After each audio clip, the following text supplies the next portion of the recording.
mission statement, that it's not just a poster on the wall, it's how we operate. And if we truly believe all students can and all students will, how are we actually doing that? So with that, Nicole, and I always get to introduce Nicole, and it's not fair because Nicole is so incredibly amazing, and I'm so thankful that she's in our system to provide the training that we need, and just the thought partnership and the equity work that is just so needed in our system as we ensure that we recreate a system that is equitable. So Nicole, with that, thankful for you, thankful for everything you do for our entire system, and thank you. Thank you, Brian. I appreciate it, and honored to continue to support and appreciate your leadership and your vision. And I can't top that speech, so I'm just going to keep moving along with the agenda. Just appreciate you acknowledging the pain and the struggle that people are going through at this point in time, and the losses we've had. Just really appreciate the acknowledgement of that, but also want to appreciate all of the hard work and some of the great accomplishments and celebrations we can still have, even what we call the small wins in this work. And just want to acknowledge all of the Stockton community who's listening in, those that are on the panel, those that may not be able to engage and can't hear these messages today. We just are thinking of everyone in the Stockton community and want to acknowledge you all. So again, my name is Nicole Anderson. I will be the moderator for this evening. I'm joined by amazing panelists who we will introduce shortly, but want to just give a little context about why we're here tonight. And so our purpose is really to provide safe space for us to continue these conversations for our students, our families, our parents, our school district leadership, our police department, to come together and heal and be heard, come together. That's part of how we address issues around institutional racism. We're thankful for the ability to align and deepen the partnership that we've begun as a community, specifically with district and police leadership, and really deepening and creating some transparency is really what our purpose is here today. And so I just really want to acknowledge Stockton, because many districts have not had this many community dialogues, and including our police department in the conversation. So I just want to acknowledge that, because this work is not easy, but you are modeling for many who are really trying to get this right. Our outcomes today, we're going to gain an understanding of the diverse perspectives of the community. And so the panel consists of community members, district leaders, parents, and students. And we definitely want to gain a perspective so that we can really inform the work. This is an opportunity for us to listen and learn. So the outcomes that we get to collect some qualitative data to hear our community. And that's really important part of this work, so that we can really move it forward with correct, right data and perspective data. And then of course, our last piece is to deepen and have a meaningful relationship as we continue to move this work, district leadership, police leadership, and of course the community at large. So I want to acknowledge that, and also recognize that today we have an amazing agenda where we will have an opportunity again to hear our panelists. We're going to do introductions and have a little discussion. We're going to have some live Q&A opportunities for you as audience who is watching and listening in. So you'll have an opportunity to ask questions to the panelists, who represent, again, a multitude of facets around the community. There will be an opportunity for public comment. So there will be a moment where we'll just pause and we want to listen and hear from the community. So you will have an opportunity for public comment, and we will share how that goes when we get to that part of the agenda. And then we'll have some closing comments from our leaders, from our police department, as well as our district, to close out and really share some next steps and commitments. I want to remind us a few things though before we get started. You are going to be muted. So again, unless you are a panelist, you will be muted throughout this entire time.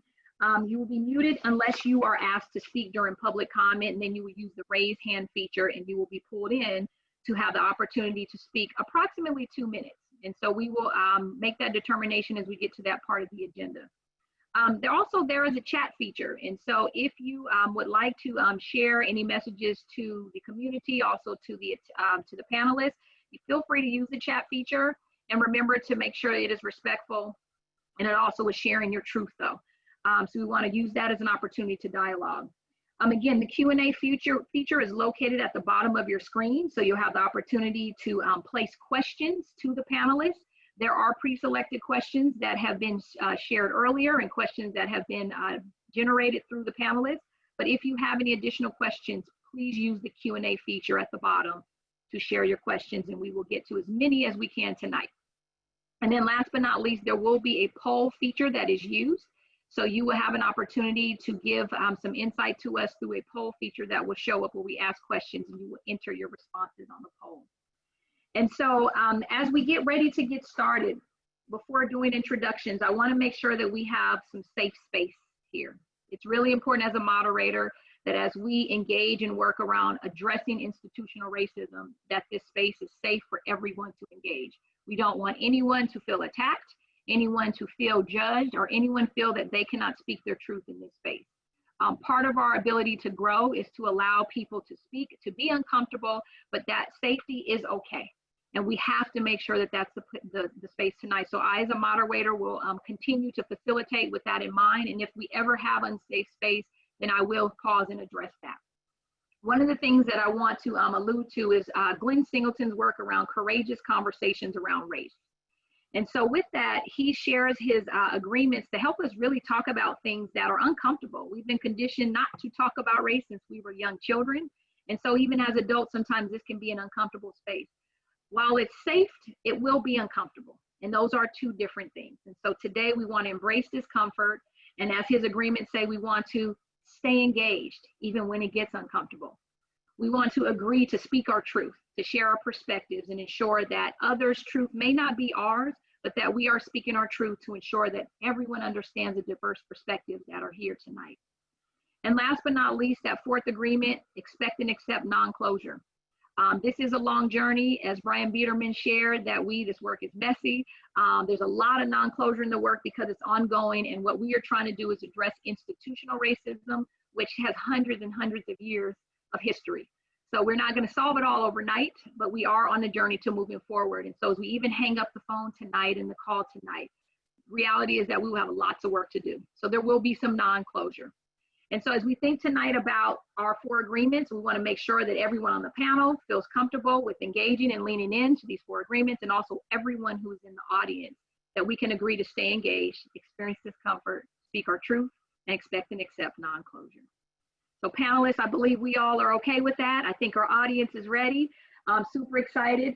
What we want to do before actually jumping into introductions of our panelists is we actually would like to take a moment to acknowledge our community. And so there will be a poll question that pops up on the screen just to show who has actually joined us tonight in our audience. We know there are folks who are also on Facebook Live, and so again, welcome, thank you for joining. But those that are here on our Zoom webinar, there is a poll feature that will pop up that will ask you to share what role you play in SUSD as well as the community. So we want to know who's on the call today: teachers, students, parents, counselors, site and district administrators, classified staff, our nurses, speech pathologists, school psychologists, grandparents, aunties, uncles, extended family, and of course, community members, partners. We want to acknowledge you and thank you for joining today. So we'll just take a few moments to see who's on the call with us.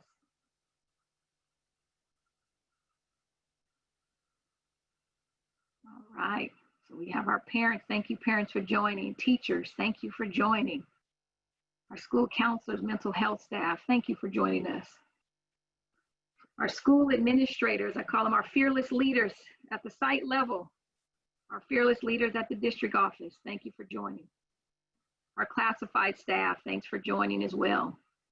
And our students, so amazing to have you join us. This is about you. This is for you. So we just appreciate having our students join as well. So we'll give a couple more seconds to allow people to share what their role is, what they represent in the community, and then we're going to jump right into introductions of our amazing panelists tonight.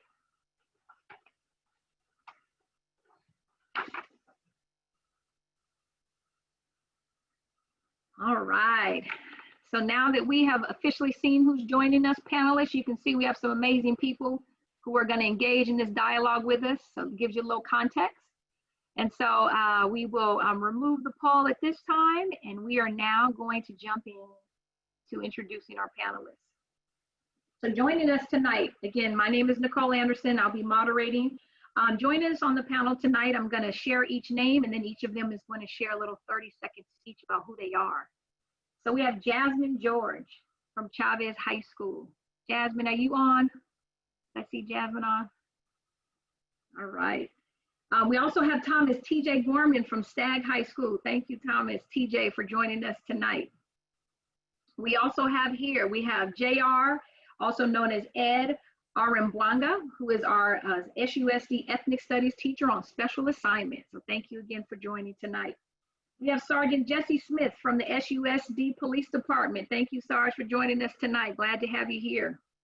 We have Lena Maua, who is our SUSD parent and also curriculum specialist. So thank you, Lena, for joining us tonight. We have Dorady Sandoval Rios, who is our SUSD alumni and also a teacher at the Health Careers Academy. And we also have Josh Brown, our SUSD PBIS coordinator and also a SUSD alumni. And so I just want to thank you all.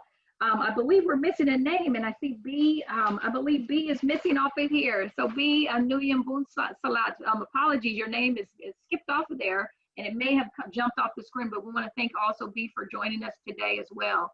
And so what we want to do is start with our 30-second elevator speeches. And so we all just want to jump in, share who you are, your role, and then we're going to jump into our questions. So B, I'm going to have you start off first. Go ahead and unmute yourself. I think you're still on mute. Hi, I'm sorry. My name is Bee. I tell people to call me Bumblebee, just as easier. I am a parent as well as staff with our district. I'm working for the Child Welfare and Attendance Office as a truancy outreach specialist. Thank you, Bee. We appreciate you being here tonight. Lena, why don't you jump in and share? Good evening, everyone. My name is Dr. Lena Moy, and I'm your secondary curriculum specialist. And I'm also a parent and an alumni with Stockton Unify. I think our second question was, what is our ethnic cultural identity? And I can say I identify as Hmong American. I feel bicultural in my beliefs, views, and the way I respond to my stimulus. So thank you for having me. Thank you, Lena. Appreciate you. Dorady, go ahead and jump in. Good evening, everyone. My name is Dorady Sandoval Rios. I am a first-generation Latina. I have been teaching at SUSD for 8 years now. I am a product of SUSD, proud alumni of August School, Hamilton, and Franklin High School. All right. Thank you, Dorady. We appreciate you. Josh, go ahead and jump in. Hey, good evening, everyone. It's Josh Brown. This is my second year as the PBIS coordinator. I, too, am a product of Stockton Unified School District. I graduated from Edison High School. I went to Marshall, and then I went to Taft in my early years. So thank you all for having me on, and we're going to have a good evening tonight. Absolutely. Thank you, Josh. Appreciate you. Sergeant Jesse, jump on in. All right, there we go. Good evening, everybody. My name is Jesse Smith. Yes, I'm a sergeant over at SUSD PD. A proud Stocktonian, born and raised. Also a proud father and a proud husband. And I'm just glad to be here tonight. Looking forward to this conversation. Thank you for being here. We appreciate you. Thank you. JR, jump in. Good evening, everybody. Good evening. My name is JR Arambwanga. I'm currently the new ethnic studies teacher on special assignment. A longtime ethnic studies high school teacher from Stockton, was teaching and fighting for the programs out in San Francisco and Oakland. Came back home last year, was happy to teach ethnic studies over at Chavez, Go Titans, and now in my new role as a teacher on special assignment. Awesome, thank you. Appreciate that. All right, I'm gonna ask, we bounced around and moved, y'all have been moving on me. Did I get everybody? I think I got everyone. TJ, jump in, please. One of our fearless students. Jump in, TJ. Hi. What were the questions again? I'm sorry. Tell us who you are, TJ, and are you able to get on our video? We'd love to see you. My camera isn't working right now because I'm calling from my computer and it doesn't have a camera. But thank you for having me here, and I'm a student from Stagg. All right, thank you, TJ. We appreciate you joining us. And I believe we have everyone who's been introduced. Jasmine wasn't able to make it with us tonight, I believe. I want to make sure I didn't miss Jasmine. All right. So again, thank you so much, all of you, for joining us tonight. We're going to have an amazing conversation with you and really want to make sure we set the tone for our conversations. Again, we're here to address institutional racism. What are recognizing the barriers, but responding to the barriers as well. And so our questions are going to be centered around taking these conversations deeper. I just really appreciate you all here speaking your truth, being vulnerable, and modeling for the community how to have deeper dialogue about concepts of race. And so before we ask our first question, I want to share a little context for tonight before we jump into our first question. And that question really centers around a concept of race and what is racial equity in education. And so just to make sure we have a little bit of context is that racial equity is not racial equality. So we have to remember that we're talking about race and how students identify based on their ethnicity and their culture. And so we're going to break down the word race in a moment. But for the sake of understanding the context, we're referring to our students of color, students who may not mark the box white. And so we're going to break down what that concept means and really want our panelists to really speak to it as well, is that we're going to refer to culture and ethnicity, but understand that the construct of race in itself is part of why we have barriers and why we force people to mark boxes based on race. And historically, we know the word race is actually used to really divide and actually segregate people based on physical characteristics, based on genetics, and really like a falsehood, a false reality about who people are. So we're going to try to deconstruct that barrier today. But I want to make sure, for the sake of understanding, when we say students of color, we're referring to those who mark different boxes that may not refer to the box of white. Okay, and so we're going to break that down, and I want to make sure our panelists can really help tell your story through that context. But again, racial equity is not racial equality.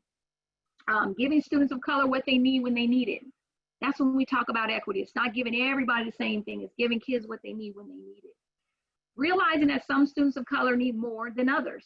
And the reality is that we're not monolithic, meaning that because we mark the same box, that we all have the same needs.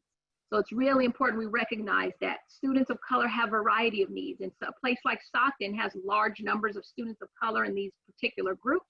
And so often we assume that they all have the same needs. And racial equity is about ensuring that each individual is seen as having their needs met.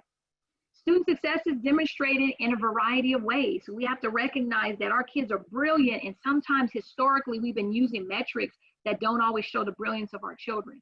So we want to make sure that we recognize that students, they really show their brilliance in a variety of ways, but sometimes we don't always see that.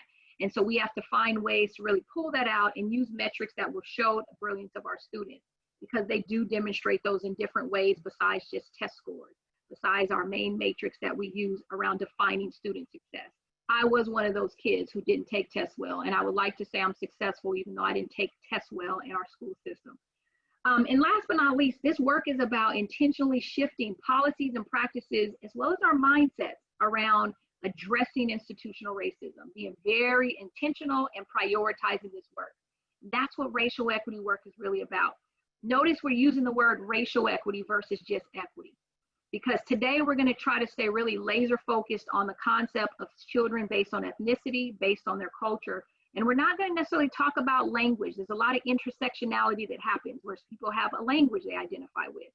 They may have their age that they identify with. They may have their religion they identify with, their sexual orientation. Tonight, though, we're going to really stay laser focused on race, because the reality is this is the uncomfortable conversation that sometimes stops or gets watered down when we get uncomfortable.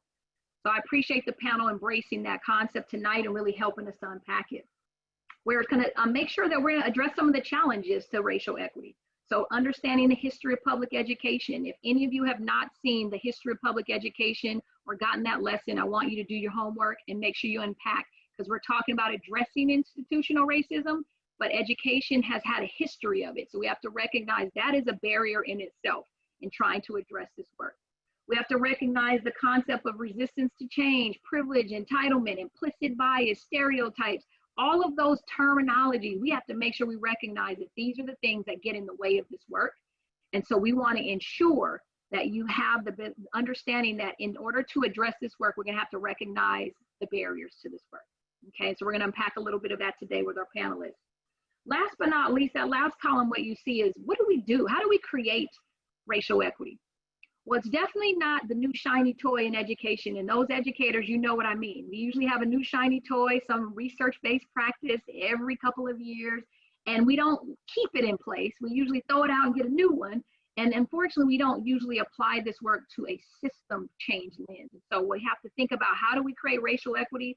Not only do we change policies and practices that have perpetuated disadvantages to kids of color, but we also have to change how we shift our resources. We got to move some things around to kids who need it the most. But that structural change is not enough. We have to also work on our mental models, how our belief systems. Do we even believe in those best practices? Do we have great relationships amongst our stakeholders? Do our students and our teachers have great relationships? Do our relationships, are they good with our police department, with our district, with our community? There's so many relationships that play a role in this work. And then, are our kids empowered? Are our families empowered? Those are the things that are missing sometimes when we want to create system change. So we want to make sure in Stockton Unified, we recognize that in order to create racial equity, we have to have a systems approach to doing this work so that it will last. We want a legacy in this work. And that's why I'm so thankful for Brian and his comment about, we're going to continue this work until we get it. And that's what this work is about. So just setting a little context for you around addressing institutional racism. What is racial equity? What are the challenges? What do we do to create it? And so as our panelists get ready to answer our questions, we're going to jump right in to understanding that this work is hard. And those of you that are in the audience, acknowledging even the pain that has happened even last night, as we had a verdict come out around the gentleman who, from the police department in Louisville, who killed Breonna Taylor. And the outrage again, right, is that they were not charged with her murder. And so those emotions that come with that, often I want to remind people that even with the George Floyd murder, even with all that's gone on historically, the reality is this, that often we focus on the emotions, we focus on the overt experiences, we focus on those incidents that happen. And we have to remember that those incidents are part of a system issue. And so we want to talk about, not only do we address those incidents, but how do we address them? We have to address the root cause of them, which is a historical space. So I want to remind us that when we're addressing racism, we have to remember that we have to process our emotions, we have to deal with that, we have to heal, we have to talk, which was what we're doing tonight. But also we have to make sure we remember we are battling a system of policies and practices that have been perpetuated over hundreds of years. And I'm going to call out the oppression of African Americans in the United States, because there are so many groups that have been oppressed. But I want to give an example that for 400 plus years, there have been policies and practices that have been put in place. And so often those policies and practices are still resonating today. Notice that there are some dash marks still there because those policies and practices have not ended, right? Well, we've ended slavery. We've ended the black codes. We've ended redlining. The reality is this, is that those still resonate today. And so when we talk about now addressing these issues, now we have to see that it's not attacking a person, right, because they wear a uniform. It's not attacking a school board member or attacking a teacher because they wear the badge, right, of a school district. This is about attacking a system that we work in. And the reality is that me as an educator, I'm going to raise my hand first and say that I am guilty of perpetuating institutional racism in the school system, because I also follow policies and practices that actually perpetuated disadvantages to kids who happen to look like me, who happen to look like my 3 African American boys and girls. But the reality is this, once I knew better, then I started to do better. And that's what this is about. So we're not gonna blame people, we're not gonna attack people, what we're gonna do is attack the system and undo it together. And make sure we also take ownership of we're part of the system, so we're gonna be a part of changing the system.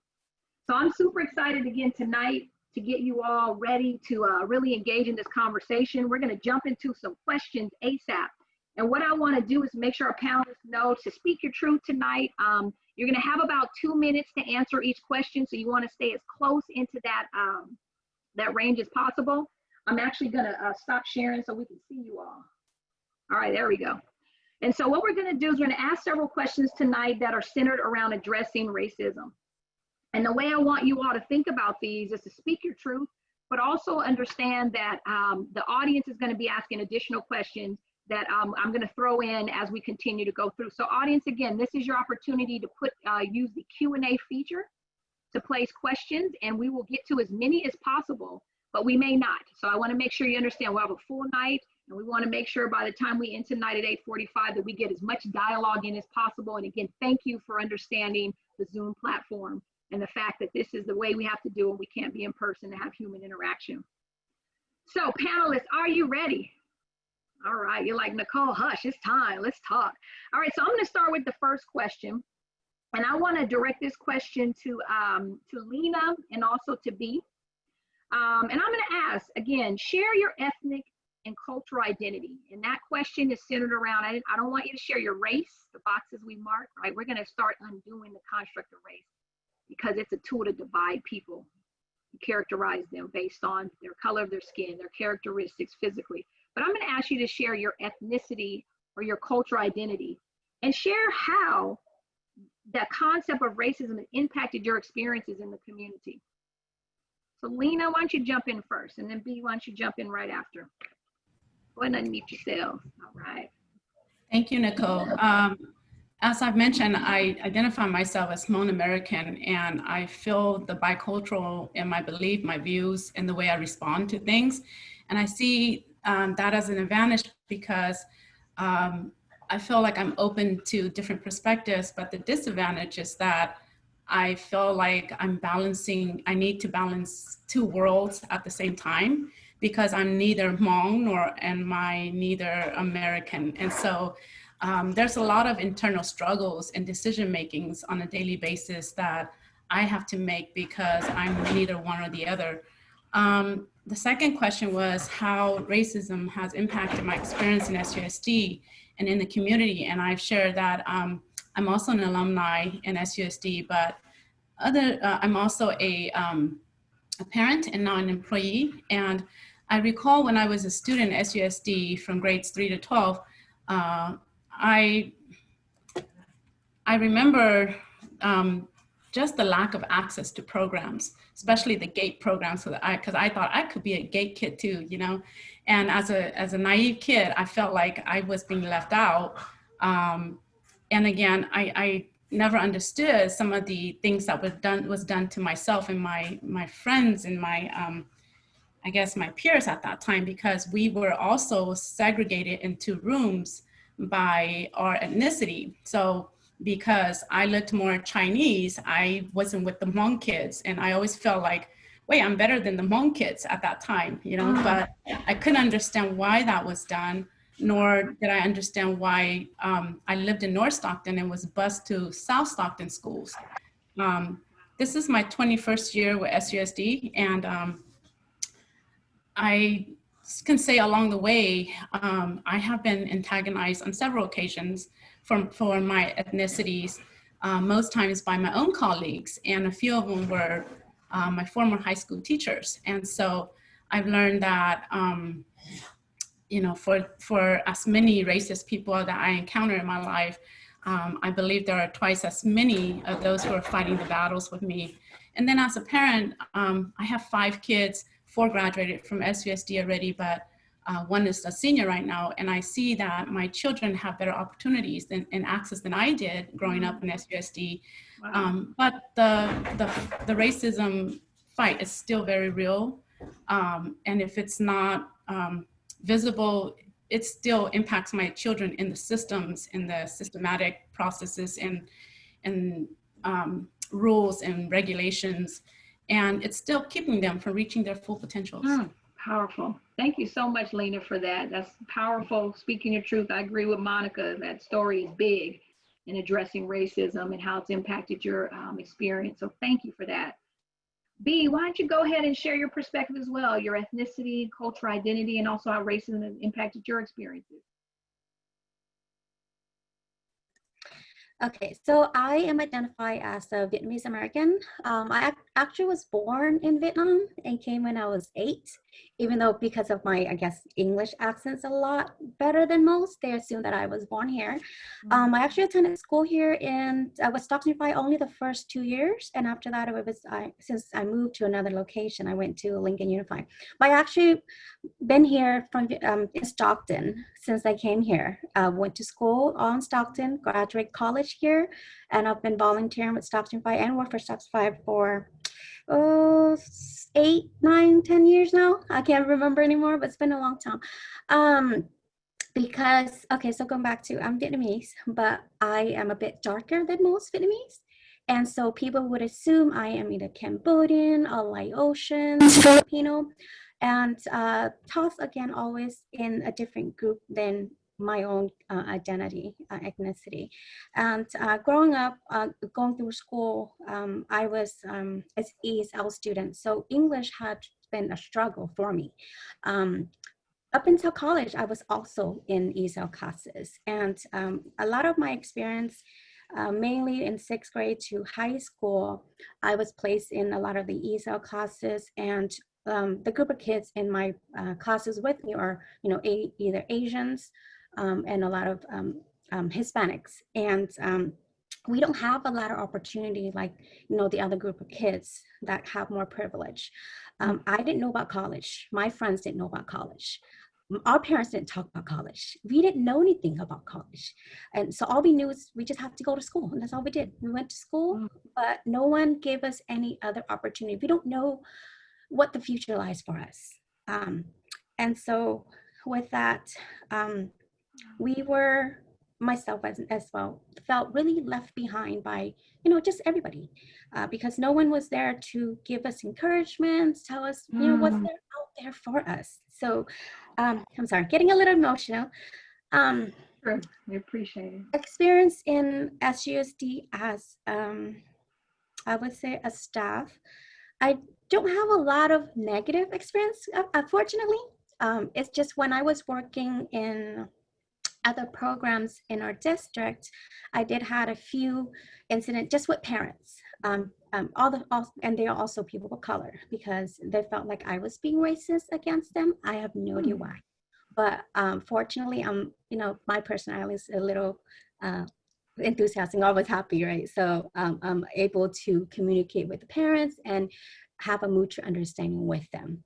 In our community, of course, you know, like, I do have experience negatively as well, but I don't want to take that into and impact me negatively. So I always try to find an understanding between myself and that person or that group as to why I'm being treated this way, because I don't want to feel that way all the time. I don't want them to feel that I'm also treating them poorly. So I just try to find ways around things like that and how they feel, because they may have grown up a bad experience with people in my ethnicity, because I have the same thing. They may have parents and auntie and uncle that had those negative experiences, and they innate that in us, fear in us. And same thing with me. I had, my parents would tell me, oh, don't go hang out with those kids. They're really mean. Don't hang out with them. And so I don't get it, and I don't understand it until I actually experience it myself. It's like, oh, okay, maybe that's why I should, because I actually, I got surrounded by other students, people of color, and just because, I don't know why, but, you know, and so I try to, again, find an understanding. The question is, why are they attacking me? I don't know people. Yeah. I've never met you. I'm not being hostile against you. So just trying to find, again, you know, understanding why is this happening to us and to each other, to help each other and make that change. And I feel like I've been doing really well with that, you know, being really positive, so they can understand me of who I am for me, not for my race or ethnicity, because we're all the same. Yeah. So, wow, I appreciate that story as well. And just speaking your truth. And we have some work to do, because that lack of understanding of cultural differences is obviously part of the barriers to this work, right? And people not understanding because we're different. So I appreciate you sharing your truth, as well as you, Lena, and thank you for sharing your ethnicity and your cultural identity. We appreciate that. Our next question I want to pose actually to anyone on the panel who wants to jump in is, how do you define racial equity? And maybe you can give an example of what it would look like in action. So one of our panels haven't spoken yet. I'm going to go ahead and ask you to jump in. How do you define racial equity? What would it look like in action? Maybe I'll call on TJ, our student. TJ, you want to jump in? Sure. What was the question again? Well, tell me, how do you define racial equity, and what does that look like in action? you saw it? What would it Um, look like? I believe that racial equality, would be not seeing the difference of skin color as a barrier and being able to just enjoy each other's presence without worrying about skin color or cultural belief.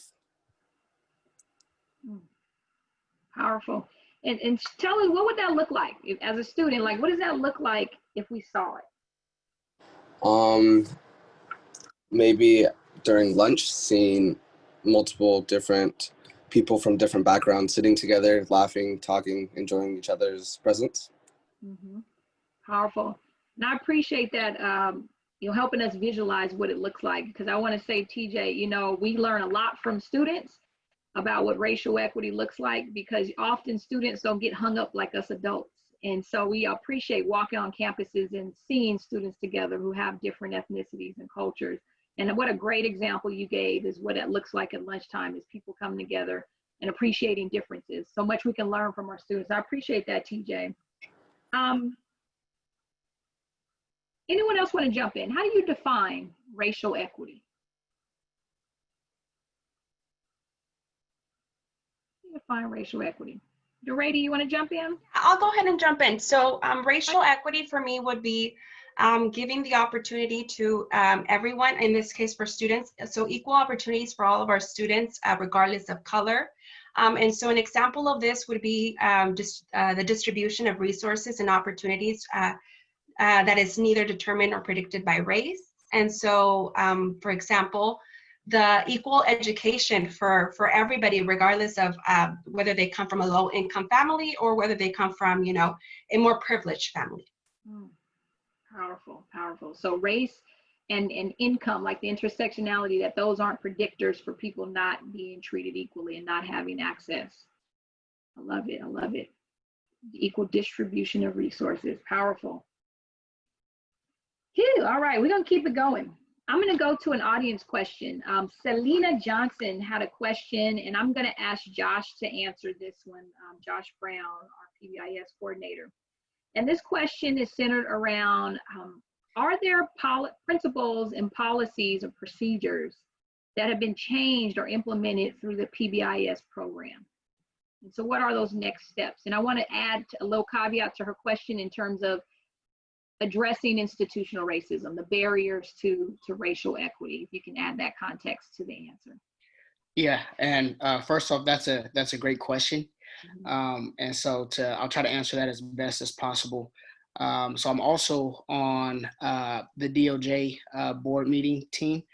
And one of the conversations that we have and some of the things that we've started to implement are these annual trainings. And so to be more specific, we have begun to do annual trainings for responding to student misconduct, and as well as de-escalation techniques. And so that training is provided to our admin, our CSAs, and the staff that are on campus, right?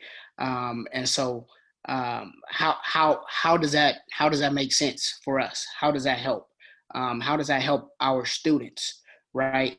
Well, in the past, when teachers and admin didn't have these types of trainings, then they wouldn't know how to deal with the student. They wouldn't know what type of de-escalation techniques. They wouldn't know how to ask a student to calm down if a student was upset in the classroom. So what would happen to a student of color? Well, I can speak to that from experience. When I was a student in class, I had times where I was told to leave the class after what we call a first offense, right? And some of my other peers who may not have been Black, they were given multiple opportunities to stay in class, and they were told, okay, this is your first warning or this is your second warning, right? Well, because I was a Black male, maybe I was looked at as being aggressive. And so now being in this position and being able to have this PBIS lens on it, now we can teach those tier 1 supports. So some of the things that we have started doing at some of the schools, what is implementing what we call intervention sheets. And so what does an intervention sheet do for our teachers? It holds them accountable. And what does that look like?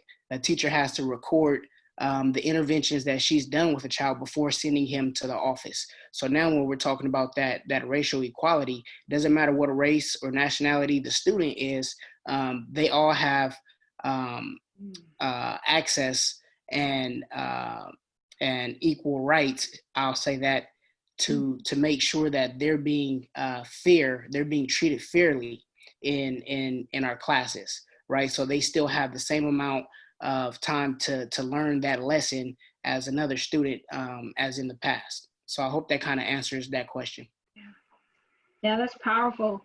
I appreciate that because I remember the days before PBIS was put into place. And so I just appreciate that research-based practice. And if I heard you correctly, a lot of this is around just training, but also awareness, right? And understanding some of our biases, which are just blind spots, right? Like we didn't even realize that we may have been disciplining kids and sending kids to the office and not recognizing that, wow, we have more kids who happen to be in the office that are the same ethnicity, same gender, and there's a pattern. And so it has to be that, is it just those kids behaving that way, or is it that we have some type of responsibility in this as adults? And so I just appreciate you sharing in the work that you're doing, Josh. Really appreciate it. I want to keep going with some additional questions. I'm going to jump to JR. JR, tell us a little bit about how Stockton Unified has made steps towards, forward, I should say, in addressing institutional racism. So that's kind of a broad question, kind of loaded, but tell us about what steps forward the school district has made to address institutional racism. Yeah, thank you, Nicole. So I think the way in which the district has really shifted in trying to support ethnic studies, I think is a big shift toward addressing institutional racism right at the school level. And so for folks who aren't familiar with ethnic studies, it is a multidisciplinary subject that focuses on the identity, the stories, the history, the current lives, the brilliance, the struggles, the triumphs of people of color, right? We look at people who've helped create change, and really we try to cultivate the skills for students to also create positive change in their lives, right? And so the class focuses on 4 current units where we look at identity and narrative, the different intersections of our identities, right? Race, class, gender, sexual orientation, citizenship status, etc. And we really focus in on our stories, right? The stories of historically marginalized folks who often, when we look at traditional history classes, aren't always included in the textbooks, right? The second unit focuses on immigration and migration and complexifying this idea of the American dream, right? And really, when you look at the history of the United States, it's complex. Like you mentioned, Nicole, right? There's a lot of history, there's a lot of pain there, and we really try to peel that back slowly and examine some of those counter narratives, right? The third unit we focus on systems and power, right? So we really look at, like, when we think about systems, we look at the systems of ideologies, institutions, how those play out interpersonally, and how we internalize those, right? And then we look at the various power systems and structures and the isms that a lot of folks of color experience on the daily, right? From racism and white supremacy to classism and sexism and heterosexism and xenophobia. And then the last unit is on transformation and change. So we take all of this learning and we say, now what? What do we do with this? How can we actually create change? And we look toward our ancestors, especially during the ethnic studies movement and civil rights movements of the late 60s, to see how we can really fight for power and real power on an institutional level, on an internalized level, on a community level as well. Right, and so currently ethnic studies is in a high school elective course at every large high school site. Also at HCA, at Merlot, at Jane Frederick, at Weber. We have 12 teachers, 38 sections, I believe, over 1,100 students taking the course, right? And our big hope in my role is to eventually integrate ethnic studies and ethnic studies frameworks and concepts in the other social science classes, right? It cannot just live in this one elective course. We want to integrate these ideas into other disciplines, right? Because ethnic studies is not just a class, it's a framework, right? Like ethnic studies can be brought into math, into science, right, et cetera. And then of course, from pre-K through eighth grade, right, as well. It shouldn't happen just at the high school level, right? The earlier, the better, right? And so for me as a new teacher on special assignment, I have a lot on my plate, right? Hoping to help develop and train teachers on these principles, to really work on curriculum, right? And I think that's another big step that we're trying to do to address institutional racism is by allowing the community, students, families, staff, teachers, community organizations to help inform the ethnic studies program and curriculum. So I wanted to formally invite folks. Next Friday, we have an ethnic studies community collaborative where we're going to really open up the doors to invite everybody who is connected to SUSD to really let us know what would you like to see in these ethnic studies courses, right? What needs would you like to be taught, concepts, holidays, traditions, cultures, rights within our framework?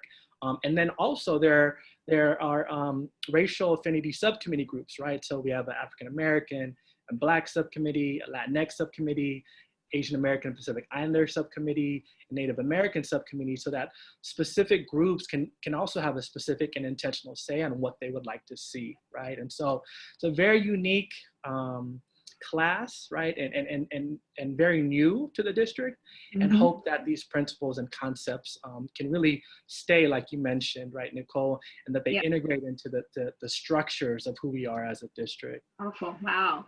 Yeah, that's pretty deep. I appreciate you being on the forefront of that as a school district. And what I hear you saying is so one way that we're addressing institutional racism is we're really starting with giving our kids exposure to different aspects of culture, that we're teaching them more history than just maybe the narrow history that's been taught in schools historically, and not telling the whole perspective or the whole story.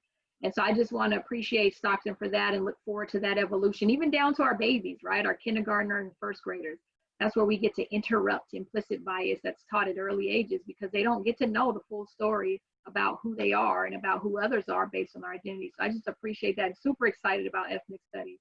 One of the comments says that ethnic studies have been powerful, and daughter has been excited and motivated because of that. And so just really excited for you all.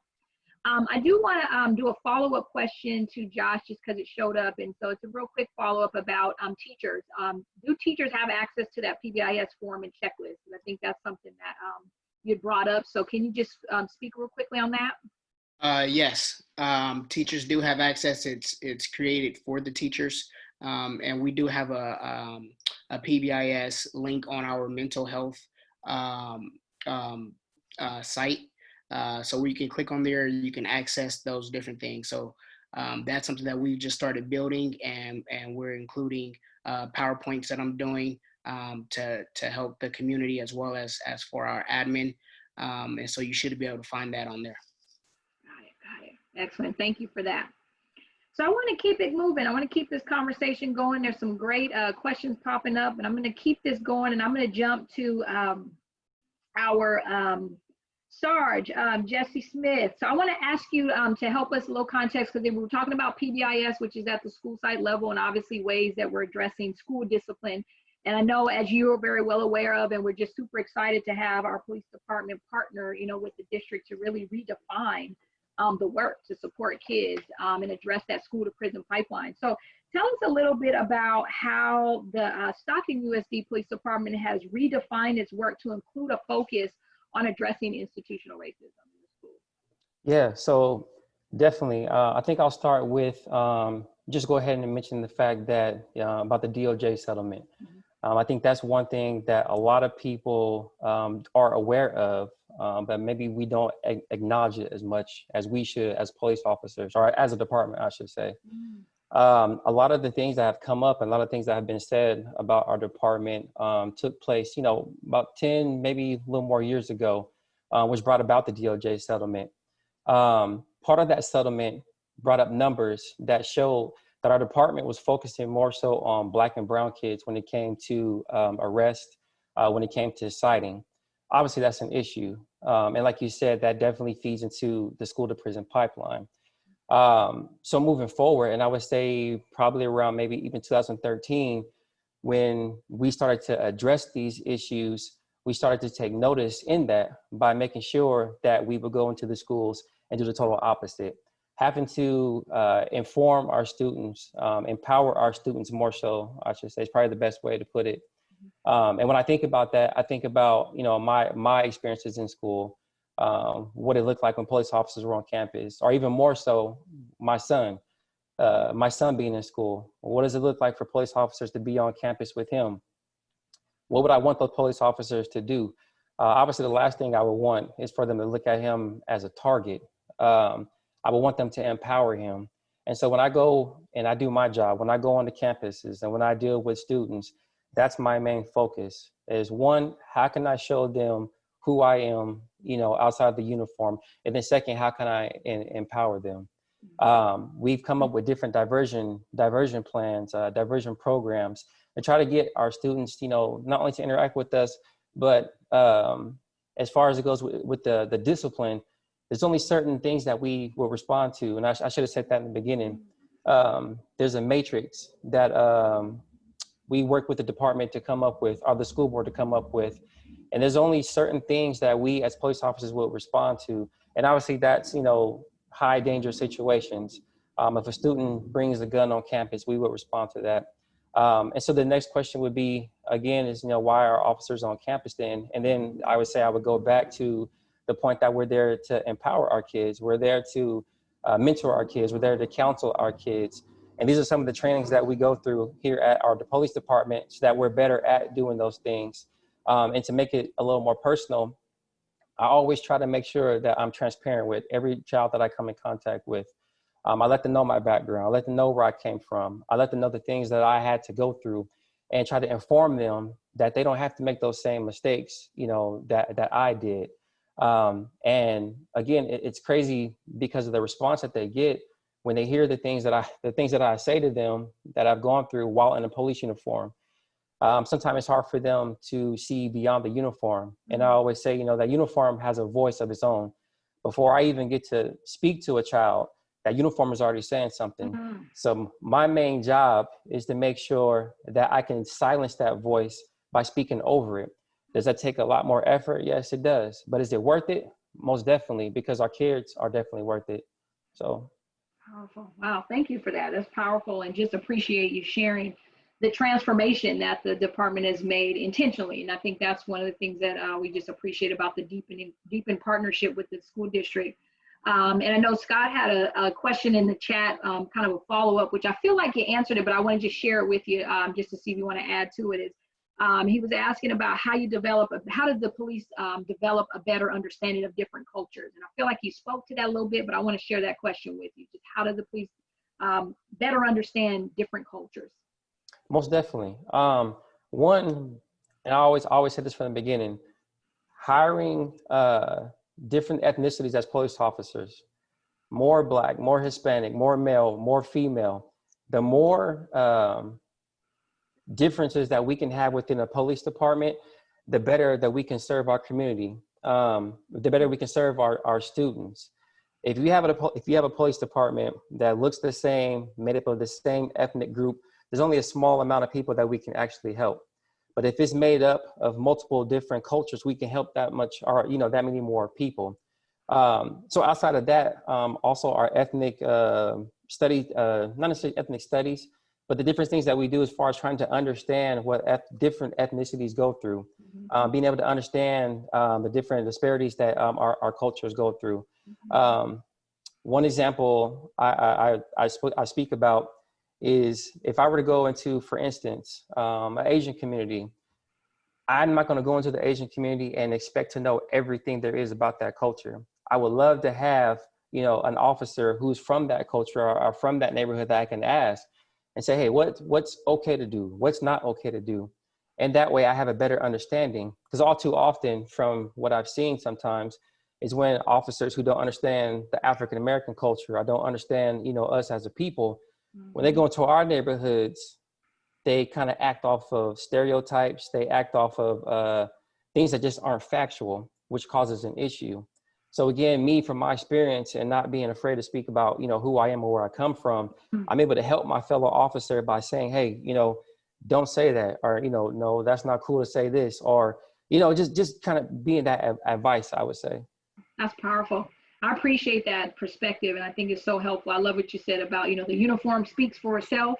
So we got to kind of speak beyond that uniform. And that's pretty deep in terms of storytelling, which those cultural exchanges are what we need to break down racial barriers. So I just appreciate that, Sarge. And you mentioned the word stereotypes. I'm going to shift to B. I'm going to go back to you, B, and ask you about this question. What role has stereotypes and implicit bias played in the experiences of our students of color in Stockton USD? I'm actually to just speak about that one. What role has stereotypes and implicit bias played? And I didn't go deep into this prior, but just contextually, those overgeneralizations, right? Those narratives about people over and over and over that then become part of our subconscious and we believe it's true. And then it becomes part of the way we judge people and kind of our blind spots. So tell us a little more about how they've impacted our kids, stereotypes and implicit bias. I'll start by sharing an experience that not I had went through, but I had one similar one when I was in college, in high school, but my husband particularly had one. He was also an alum with Stockton Unified, went all the way to senior, and then also lived here in Stockton and graduated at University of Pacific. When he was a junior, there was a speaker that came to his class and they talked about college. And I was like, wait, what's that? And so he asked a classmate, you should go, told him, you should go talk to your school counselor. He had never seen a school counselor. So he went to see his school counselor for the first time his junior year. And the first thing the counselor said to him, well, I think my husband asked about college. The counselor didn't even bother to look up his profile, anything like that, nothing. First thing I saw this Asian male in his door. And the counselor, so when he said, oh, can you tell me about college? What is it? And then the counselor just looked at him and said, oh, no, this is not for you. And that just threw him off because, he's an Asian male. I'm not sure what his grade was before he saw the counselor, but, the counselor didn't even look at his profile. And the first thing he said, nope, this is not for this kid. Then we give him opportunity. Then we give him resources. And that was a really, and I know a lot of our students have the similar experiences. They are shut down, put down because of what they look like, who they identify with, and, never even just given the opportunity. And right now where I work as well, in my department, I work with a lot of students. They come in and try to, transfer out of our district because they have similar experiences, some of them, and it's unfortunate, but I do, acknowledge that. And so I'm sorry, I'm going off tangent. There is another story I want to share. I was actually volunteering for an event, and I have always been do a lot of stuff with community, put on culture shows, put on college fairs. I've always helped with that. So there was this one particular high school college fair that I had help with, and I was so excited. So I noticed that the group of students that were invited to the fair, a lot of them are more like, in the honor class, they're in plus classes. So I was questioning what happened to the other kids. The kids are like me in the ESL classes. Those kids that need the help, need the opportunity, need someone to let them know there are other options and opportunity for them, on top of after high school, other than just go to work. So I asked one of the staff, the person I was volunteering with, oh, so why are we not, inviting these other students in the other classes? And so he said, well, the reason why is because these kids in the AVID class or in the honor class, they know about college. They know what they want to do. So they have a better opportunity and they are motivated and they're going to go apply for college. So I was like, wait a minute. I didn't say that out loud, but to myself, but these other kids, they don't know about this opportunity. If you're not going to give them the opportunity, the chances, you're not going to even tell them about it, they would never know. Wow. A lot of people, a lot of students of color, or, I obviously refer back to low income, all of us, and ESL students, we don't know about free college. We don't know about scholarships. We don't know that if you're Vietnamese, you can apply for this particular scholarship. We don't know that if you're Black, you can apply for this other scholarship. If you want to major in a certain major, you can apply for a certain scholarship and you can go to college. So I was really kind of saddened when I heard that, because luckily for me, I met my husband, and then I found out about college because I met him. I went to an event where a counselor at Delta College had came and talked to this organization. It's called Lao Camus Association in Stockton. It was a really big one before. They had an event to talk to students about college. And that's how I knew that I can go to college. And that was my junior year. And so I was like, oh, I can go to college. I didn't know that. Wow. And now I know what college was. And Wow. I was so happy. I told my parents, I want to go to college. They know about school, but they never thought about college. My parents, so when I told my mom, Mom, I want to go to college, you know what her response was? Why do you want to go to college? Let me send you to your cousin in Massachusetts, you can do nails. Wow. So I appreciate that. Wow. I mean, it's interesting how in your story, you gave 3 real concrete examples, right, of what role stereotypes and implicit bias play in. And it's almost this, this low expectation of someone, right, based on a stereotype versus the truth. And I think that's what's so interesting about the work we have to do as educators and as community members, is to interrupt those stereotypes and have high expectations, because implicit bias shows up everywhere. And it shows up in the counseling office. I was with your amazing counselors earlier this week, and we talked about this, right? Like, how do we play a better role in ensuring that we have high expectations for kids? Because we all want what's best for kids. But the interesting thing about implicit bias is, I believe, that all of those adults who were in those kids' lives, in your life, I don't think they intentionally meant to harm you. I don't think they intentionally meant to harm those children. But that's what implicit bias is, right? It's a blind spot. It's a subconscious behavior, our attitude, and it shows up in our actions. And a lot of times it's against our core beliefs. And so institutional racism, implicit bias is part of what feeds that. And so we have to remember those blind spots. So I just appreciate those examples, and really want to kind of, speak to kind of in that same vein, really thinking about this, this tough one that's been an issue earlier. I showed a slide earlier, and there's this energy and this movement around how do we address the needs of all. And I believe Brian shared specifically about Black Lives Matter, right? And this has become a very controversial conversation. And for many who identify as African-American or Black in this particular country, often that is, it's a harmful thing when people change that terminology. And I mentioned earlier about this is going to be about race, and we're going to stay in this conversation. And I truly appreciate you all doing that. And so when we talk about Black Lives Matter, I want to bring that one up, because often, because of the institutional racism against African-Americans in this country and kind of the dark underbelly of our country that has not been reckoned with, Black Lives Matter comes up, and then somehow it becomes an issue and people get uncomfortable. And then somehow the conversation about all lives matter comes up, and then people start arguing about that. And so what we don't want to do is play oppression Olympics right now. I want to just call that out, right? Like, we definitely don't want to play oppression Olympics, say this life matters more than this one's been oppressed more. But when we're addressing institutional racism, we do have to give homage and honor to the identity of people who identify in a particular way and need to be heard and need to be valued. And so that's the essence of Black Lives Matter, is that we have to call out that there's been injustices against Black people, against African-American people, based on how they identify. So I want to ask this question. I know Stockton Unified is developing a Black Lives Matter statement. And I want to ask you, like, what does Black Lives Matter mean to you? And I want to give honor to those on the call first, panelists who can jump in first to share, what does Black Lives Matter mean to you if you identify as African-American? So for our African-American panelists, I want to give you a chance to just jump in and just share, what does Black Lives Matter mean to you? So you all are bouncing around on me. Go ahead and unmute your mic and jump in.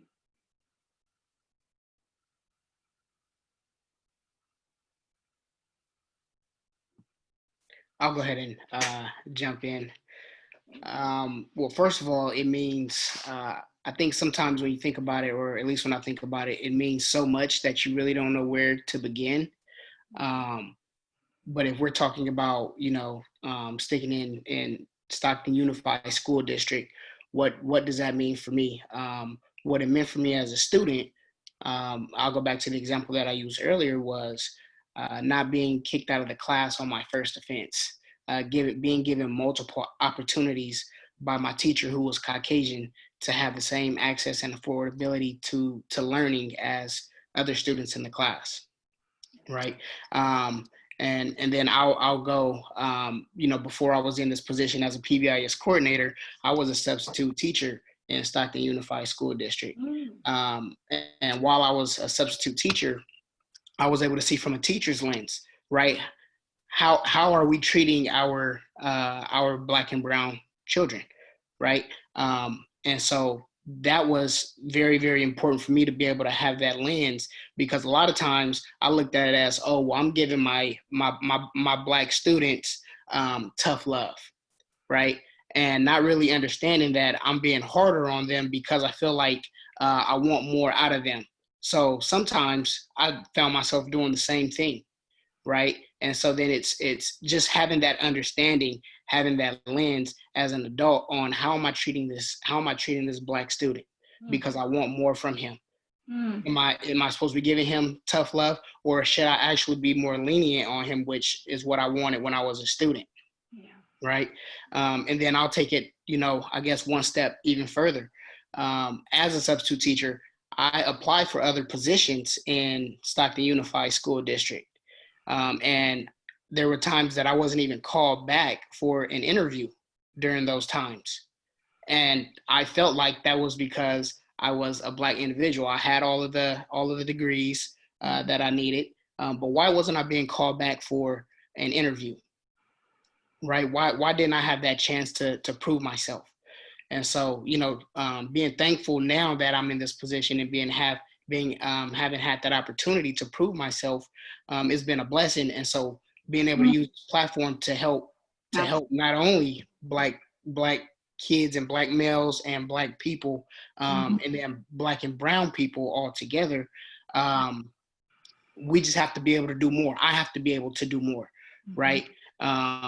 And that's just saying that we need it to be equal all across the board, right? Are we the perfect fit for the position, for that principal position, all the time? Maybe not, but we don't know it unless we get that opportunity, right? And so for me, just being able to see that is, how do we have more room for those opportunities to have interviews for that position, right? To be able to reach out to those kids and those people who are just like me, and how I understand my community.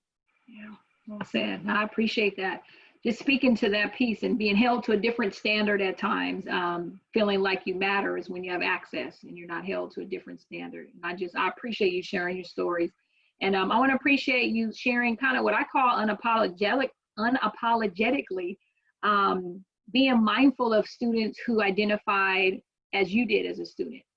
And that often becomes a challenge for people who identify because they don't want to appear as if they're showing favoritism, which is sometimes the byproduct of implicit bias, right? Is I have a favor towards some who are like me and not as much favor, lack of favor towards others. But knowing that sometimes that access is needed and that kids need to see people who look like them, who have similar experiences. And I just appreciate you calling that out, because I think sometimes people feel uncomfortable with that when sometimes they see that favor.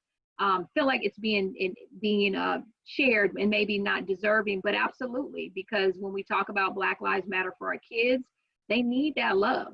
And when you've been oppressed for hundreds and hundreds of years, sometimes you need that extra love. And so it's okay for us to acknowledge that and say that they matter and they need some love, extra love, and it's all right.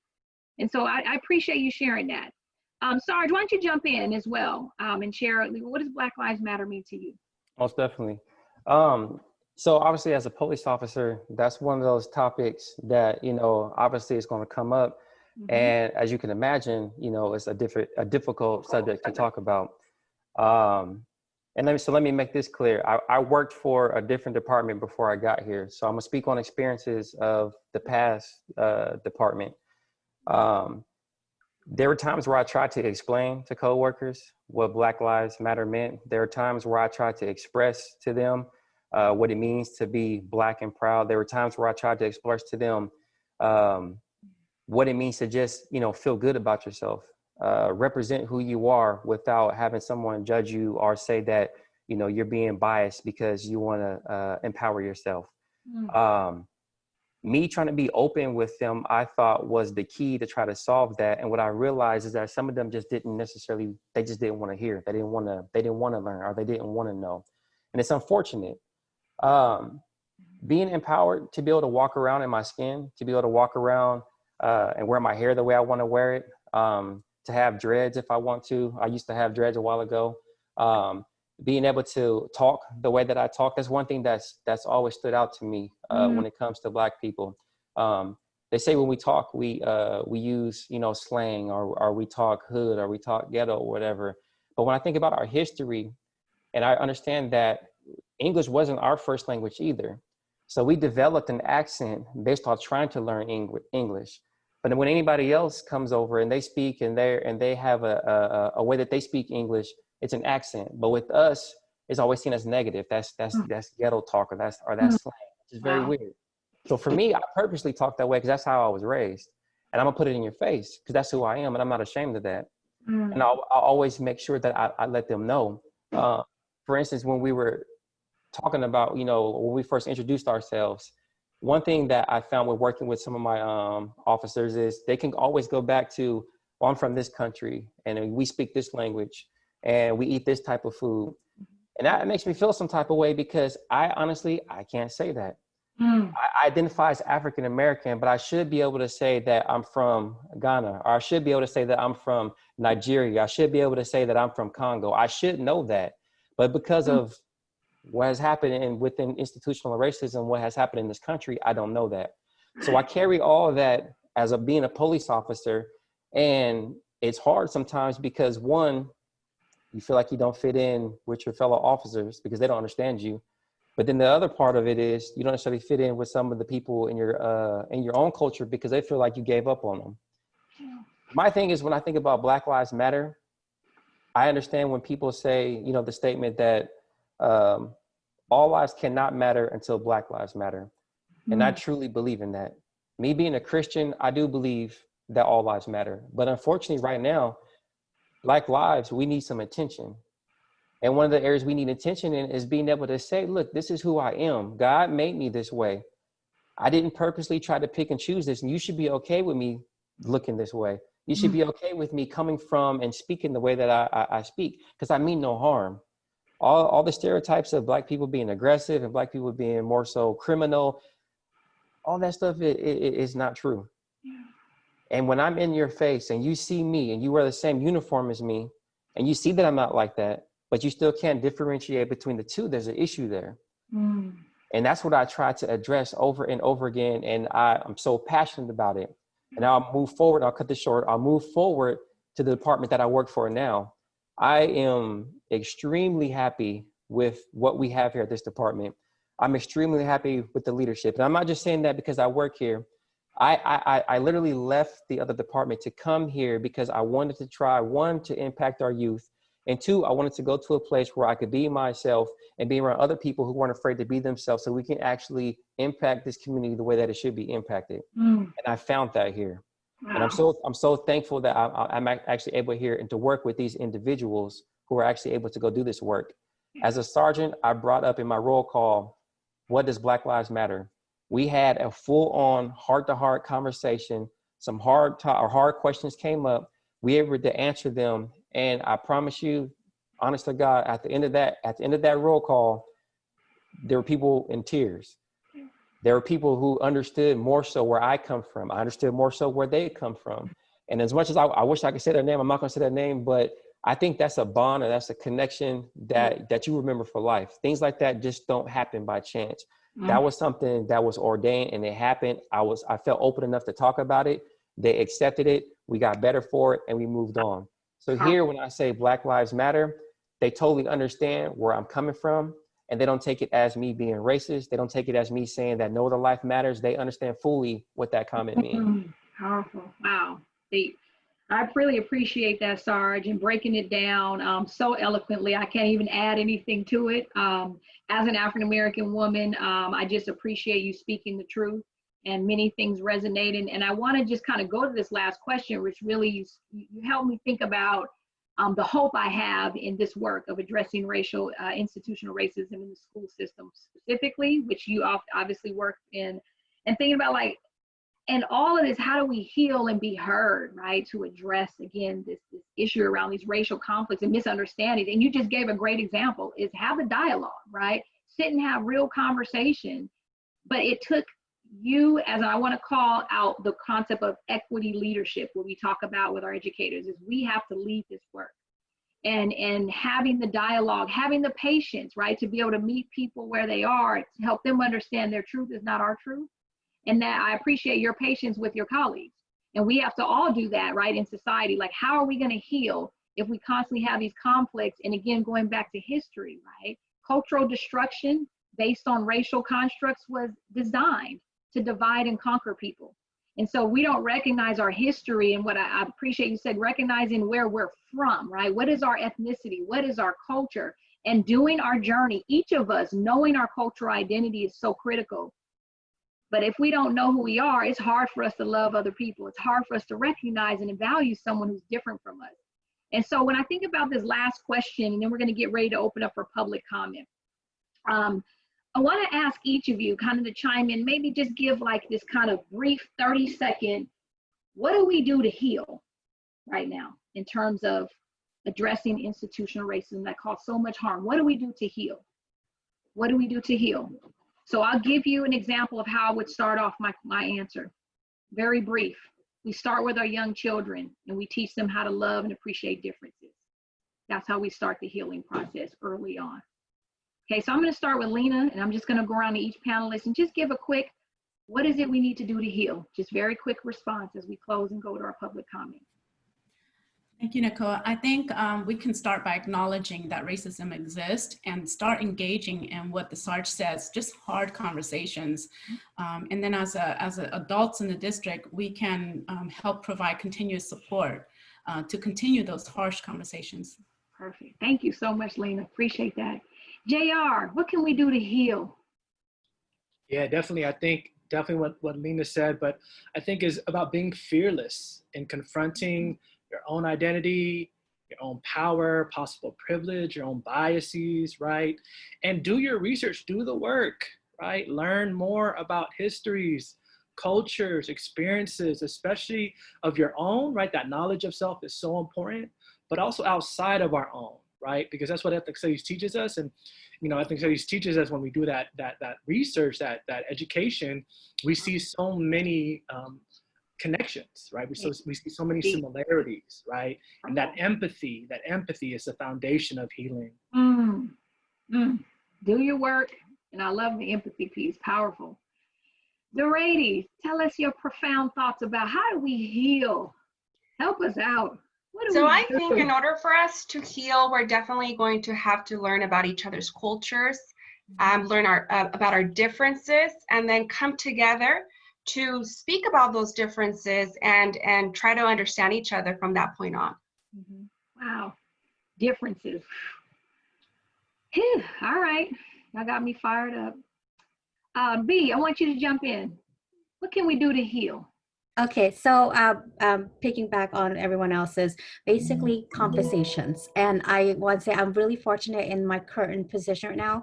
There are 6 of us in our team, and we have 2 very strong Black male, and we have 3 Hispanics. I'm the only Asian, but we have deep conversations during a 30-minute lunch every day about, you know, what we see about each other, about our culture, about our students. We conversation all the time, like daily. And I really like those conversations because it gets us to know about ourselves, our bias, our ethnicity, and each other, and how we can help each other move forward and help our students. And like I mentioned, you know, growing up, my parents had said, don't hang out with those kids. And particularly it was, don't hang out with Black or Cambodian. So my two male friends, here, my colleagues, I share with them what my parents had mentioned to me and my fear when I was growing up with African Americans, because I literally almost got jumped by lots of African Americans. And so I tell them, this is why I had these kind of experiences, because I don't have a lot of good experiences. Thank you so much for that. I appreciate that. And using your lunch time, right? Your off time, like your free time to actually do this work. As JR said, we got to do the work. That's deep. And I just appreciate that. I'm going to have Josh jump in. What can we do to heal? What can we do to heal? Well, everyone has said everything pretty much perfectly. So I guess the angle that I would talk about what we can do is heal is talk about and address and actually make some of those changes to policies that we currently have. If we know that the SAT was created for a specific reason, right, to not allow African Americans to have access to college, why are we still using that? Why are we still forcing them to take that? So if we know these things, we have to make that change and say we're going to do away with it. Yeah, powerful. So policies, I hear you calling out. In order to heal, we have to change our policies, which are harming people, right? And using metrics like testing, standardized testing, which were rooted in eugenicist research, used to sort and select and create a lack of a narrative around who was brilliant, who wasn't, based on their genetics. That is absolutely one way to do it, is through policy that's rooted in history of racist practices. Wow. I'm going to go to Sarge. You kind of preached on this earlier, but I'm going to ask you, just share just real quick, like, what's that one thing we can do to heal? I know you shared already, but just want to give you that last opportunity to share. Yeah. To try to keep it real quick, I think being bold and courageous, I mean, those two words to me mean everything. And when I say be bold and courageous, not necessarily being, the heroic Superman, but being bold and courageous and admitting your faults and admitting your wrongs. And I think some of the issues come into play when people don't want to admit where they're wrong at. And for instance, JR, I love what you're doing with the ethnic studies, because one question I pose is how different this country would look if we actually taught the true history, America's true history. Where would our African-American men and women be in this world right now if they were actually empowered by knowing their real history? If they were taught from preschool all the way up through what the real history was, how much better would they be? And then what would this country actually look like? But again, you have to be bold and courageous to even confront or even answer that question. So bold and courageous. Yeah. Powerful. TJ. Hi, take us away. What can we do to heal, my friend? We got to know. Let us know what we can do as adults, because we struggling. I believe that I agree with everyone before me. I think it's just a combination of everything that everyone said so far. I think we need to just understand that there is racism and move together and try to solve it as a community and not divide each other. Wow. Wow. As adults, I hope we're hearing our youngsters, right? They speak truth. They speak truth. And I tell you, we can start this work early on. We can interrupt institutional racism where we teach it. We teach it in early ages. And our babies understand. But once they get to be adults, they're around that box, right? How do we change this narrative? So we're going to transition for a minute to public comment. So anyone that wants to make public comment, what I'd like you to do is just use the raise hand feature. And I'm going to call each of you. And this is your time to speak your truth. We need kind of you to be a part of this dialogue. And want to make sure that everyone has an opportunity. So based on the time frame, we're going to give about 2 minutes apiece, okay? And I'm going to give you a kind of a 10-second heads up. So as we're getting ready for public comment, those of you that were in the chat, thank you, but go ahead and use the raise hand feature if you'd like us to unmute you. And while we're transitioning to that, I just want to just get some clarity real quick. JR, if you can jump in real quick to help us know, like, what are the next steps for ethnic studies? People are fired up. They've heard that a couple of times. So, like, literally, what's next for ethnic studies? I heard you say a little bit earlier, but I just want to make sure you reiterate what are the next steps. And then we'll go to our first public comment from Selena. Yeah, thank you, Nicole. So our next step is really trying to make the ethnic studies curriculum responsive and reflective of what the community wants, right? And so we're launching our official ethnic studies community collaborative. That's next Friday, October 2nd from 5:30 to 7. You can find out more info to join the subcommittees as well as the committee at StocktonUSD.net/ethnic studies.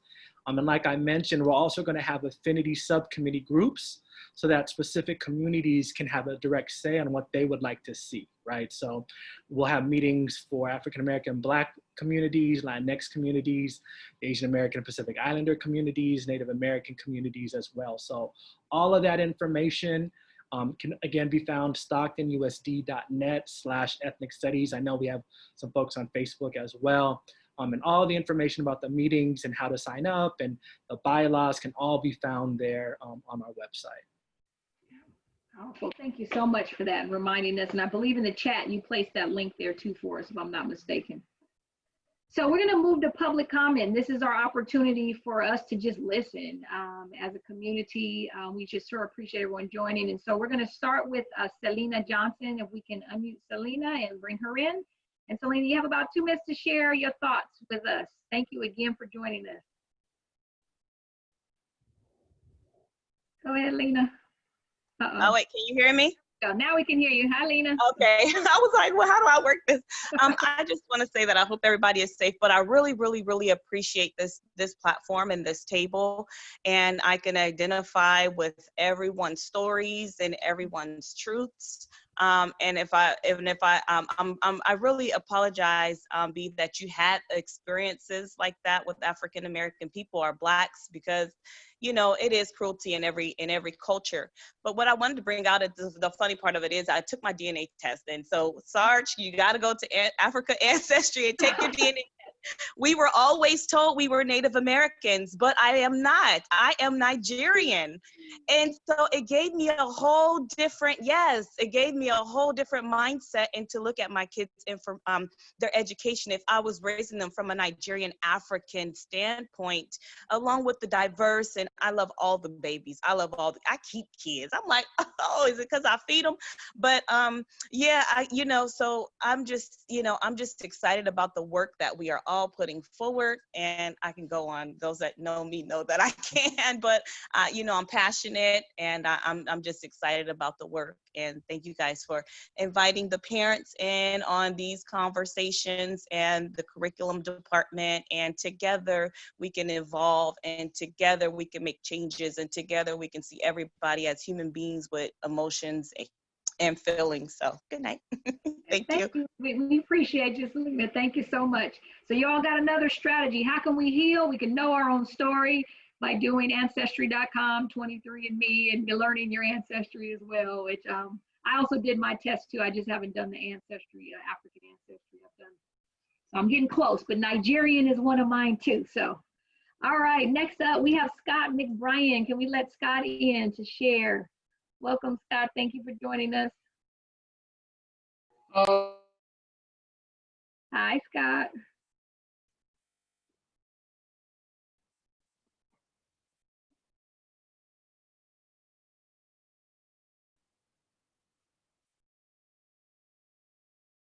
All right, Scott, you're still muted. Sorry. Oh. There we go. All right. I unmuted. You can hear me. Can you hear me now? We can hear you now. Welcome. Right. Thank you for joining us, sir. Well, again, being both a trustee, a parent, and grandparent, I'm working every day with my kids on this distance learning and working hard to get them knowledgeable. Quite frankly, this may play well with ethnicities because my African-American daughter is learning so much. And the ethnic studies program that we're putting out with the distance learning, over at Merlot, it's totally awesome. So I can't thank you enough. And I know we're ahead with the Native American Indian Center with natives, but our problem was we can only fund so much. That room will only hold 20, 30 people, and then all of a sudden you got to move out to the cafeteria and the whole world would show up. And so we couldn't do that. And so working with natives, I'm not native, and I always feel a little bad because I'm not a minority, but I don't feel that bad because I never had to experience what my wife had to experience. So God bless them for what they've gone through. And I want to know what more we can do. We used to see things at Rio Calaveras with cultural events, and they have put them on forever. We have done bigger things. I don't know if we need to have the great big events. We don't need to go broke. And some of these events could actually make us money or at least break even. I don't know. But I'm excited to see this happening. I don't think ethnic studies should become a huge cost, but I do believe it needs to become more than just a single course. It should be able to guide our students' lives. My daughter is so wrapped into her art, and then with the African American stuff, it really makes for powerful things. So speaking as a parent, we need to put these things together to give them meaning, because when my daughter sees African American statistics or Native American statistics, she starts thinking, she starts understanding.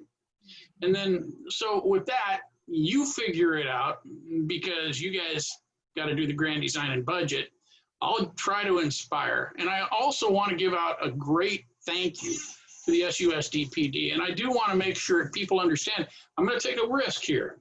As a teacher, 3 years ago, no, not 3 years ago, 3 years ago, I did hear people get mad, oh, that black kid got away with it because he's black. And you know that was heard by the SUSD PD. You know that principals heard that, and I heard it in the cafeteria or in the lunchroom with teachers. But before that, about 5 years ago, we started understanding, and then the understanding would come with, yeah, but are we giving them the fair chance they deserve, or are we just running into each other's personalities? And a lot of the time, we're just bucking heads because we're different. We're not the same. And if we can recognize that and just be careful, and I love the idea, everybody should get the equitable chances. You know, if everybody can get the 2-3 chances that everybody else gets, I think that establishes the field of fairness. So the SUSD PD, 10 years ago, you had problems. 5 years ago, change. These days, you guys are a role model for the nation, and I can't thank you. Oh, wow. Powerful, powerful. Sure appreciate those comments, Scott. We sure appreciate you and your perspective as a trustee, grandparent, and parent. Just sure appreciate all the dynamics of this work. And so as we get ready to come towards an end of our session today, and again, we'll have many more dialogues to come. This is so powerful, and dialogue is just healing in itself. I do want to go to a really profound question that came up, which I really appreciate, because we've been talking about the construct of race and that construct of all these boxes we mark based on the kind of census data, right? The data we use in our California data dashboard, the data we use federally. And again, race historically was used as a divider, right? To divide people, and what I like to say, divide and conquer. So the question, which I want to share a little context as we get ready to answer this question. I want any of you to jump in and share. But the question is, as a white person, what can I do to help? I want racism obliterated. And so I want to just break down that word white for a moment and go back to what I heard Selena say, Sarge say, and several about just knowing our identity. Part of the constructs of race is even the concept of white. And so we have to do some work around the history of whiteness. And I think for our white brothers and sisters to recognize that cultural identity, ethnicity still applies.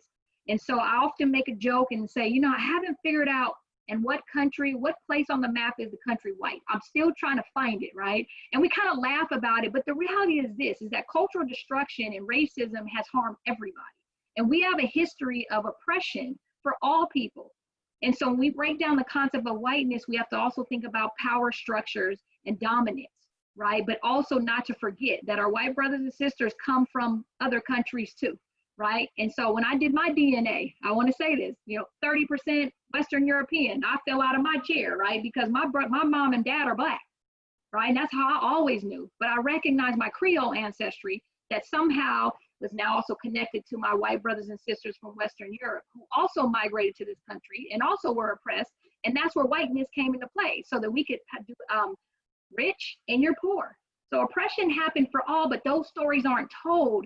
And so therefore now we still have this divide and conquer, and we have some of our students who identify as white who don't know their own cultural identity and actually are made to feel a certain way because they haven't been taught ethnic studies either.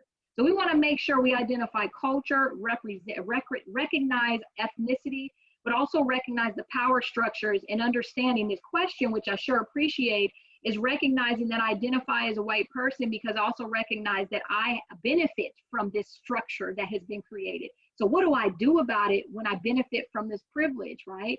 What do I do about it versus feeling bad, feeling guilty, feeling like, oh my God, we gotta like get past that piece and start seeing how we can be allies. And that's what we need in terms of people of color, need to work with our white brothers and sisters, AKA our Western European brothers and sisters, to really unpack and deconstruct this box we've been in for so long. So I want to ask, as we kind of close out, is there anyone who wants to speak to this question from Renee about, as a white person, what can I do to help? I want to obliterate racism. I think real quick, I think for me, it would just be to listen. I think, I don't know which one is harder, right? To either pour your heart out to someone that you don't really know, or for someone to listen to a truth that may hurt them. Because either way, each person can end up being hurt. And I mean, not to be too deep about it, but the way that I look at it is, if I'm gonna pour my heart out and I take a chance of getting hurt, and you take the time to listen to me, and you take the opportunity to take that truth and possibly get hurt, if we are hurting together, the only thing that we can also do is heal together. And I think in the end, we both will understand more of what each other is saying. Powerful. Wow, we can hurt together, we can heal together. And I sure appreciate it, because many have bore the burden, they bear the burden and of other people's experiences and privileges, and somehow we haven't shared those burdens, right? We haven't balanced those out. And so I just appreciate you sharing that. We got to share the burden, right? And listening is an amazing place to start. Phew. All right, Brother Biederman. I don't know how to pass this off to you, but I just want to say some closing thoughts and allow you to get teed up for your closing thoughts. Yeah. As a community, I just want to appreciate everyone who joined us tonight. This conversation continues. We are talking about recognizing and also responding to the barriers of institutional racism. And so as we leave out today, I want to leave you with information to consider as a community. We'll leave our information so you can stay engaged with this work. I want to thank all the panelists for your just sharing your truth and really modeling what we need to do in the community. I can't speak enough about it. I moderate lots of panels, and there aren't very many who just kind of speak their truth and really go there. So I just appreciate all of you for that, and look forward to continuing to work with you. Again, thank you, Josh. Thank you, B. Thank you, Sarge, Jesse. Thank you, Lena. Thank you so much, Doreti. Thank you so much, JR. TJ, thank you very much. We just appreciate each and every one of you for coming today. Even those that couldn't be with us today, we just sure appreciate it. And so what I want to do is share a last thought as our fearless interim superintendent gets on, just to tee you up with an interesting concept. This just thought for our community. As we leave out, one of the things that's going to be important for us to continue to do is process the emotions that go with this work. And typically our emotions intersect with our hopes and our fears, right? We all have hope that we eradicate racism. I don't believe that anyone really likes this feeling of people being hurt, right? We're human beings. We all have that need, but we also have fears. And the fears are often what gets in the way of this work. And so how do we think about what our greatest hope, our greatest fears? Community members, if you want to place it in the chat, please share with us so we can hear you. What are your greatest hopes? What are your greatest fears about addressing racial equity? We got to keep this conversation going, because the emotions behind this is what really will either push us forward or it'll make this work stop. And we want this to be a legacy for Stockton Unified. So as you get ready to think about how you answer that question on your own, you can go ahead and place it in the chat. I'm going to leave our information here and pass the virtual mic back over to our interim superintendent, Brian Biederman. Thank you again for providing a space for us to continue these conversations. I'm honored to share it with you, to be on the side of history, to do this work. And so with that, thank you so much, Brian. I'm going to pass it on back to you, and just appreciate being here with you all. Thank you again. Thank you, Nicole, and thank you for another amazing dialogue.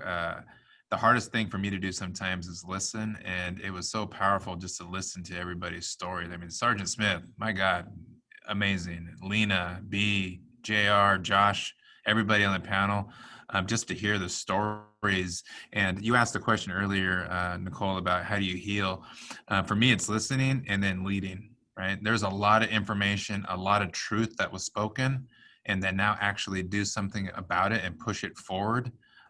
That's how I want our system to heal. And that's me internal, my internal motivation, right? So I can't appreciate you guys enough. It's I can't wait to go to the police department and hang out with Sergeant Smith and student services and curriculum and see everybody. It's nice to get to know people on a different level and hear that truth as we lead in the system. So, and Nicole, amazing as always. I look forward to installment number 5. I can't think of a better way to spend an evening as opposed to talking about something that truly needs to be done in our system. So thank you very much. Thank you all. Be safe, and we'll see you soon.